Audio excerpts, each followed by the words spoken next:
Today we're going to talk about why the 6th Gen Camaro is failing. Stick around with us while we go through some possible ideas as to why this car is not as popular as generations in the past. The number one problem with this car is poor visibility and interior headroom. This was a problem in the 5th generation cars as well, but I believe the 5th generation car was more popular and had more going for it, so some people overlooked it. When 2016 rolled around for the 6th generation, some reported that the visibility was worse and that there were more blind spots. Interior headroom was also low, so it detracted a lot of buyers that were already looking in the limited market.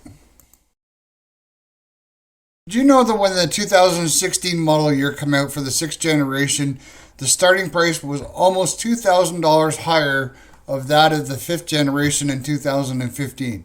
And if you wanted a V6 motor, it was almost $3,500 more to get your Camaro with a V6.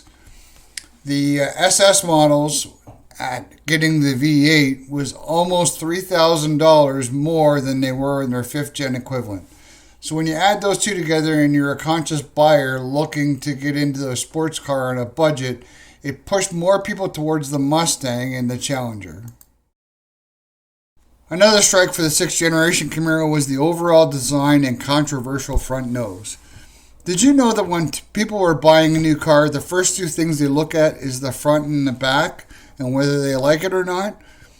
Well, many buyers complained about how the 6th generation was too much like the previous generation and it should have had a different design. In 2019, they did a front end refresh for the mid-generation refresh, and it brought poor reviews, or they had to change it 1 year later in 2020, but by then the damage was already done, and it turned a lot of buyers off buying this car.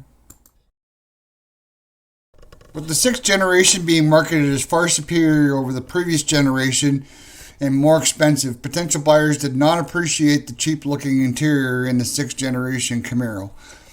The trim levels did not improve until you got into the higher-end SS and ZL1 and 1LE, but overall, the reviews on the interior were not great. A big mistake that GM made for the 6th generation Camaro was little to no marketing.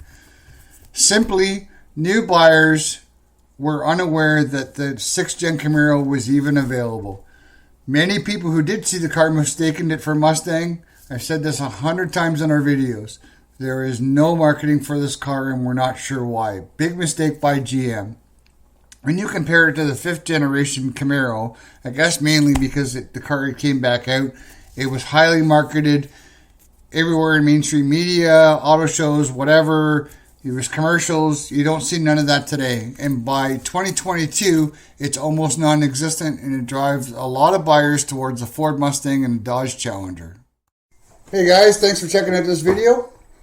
Please hit that thumbs up. It really helps us out. Also, don't forget to subscribe to our channel. And if you don't want to miss any of our new videos, don't forget to ring that bell.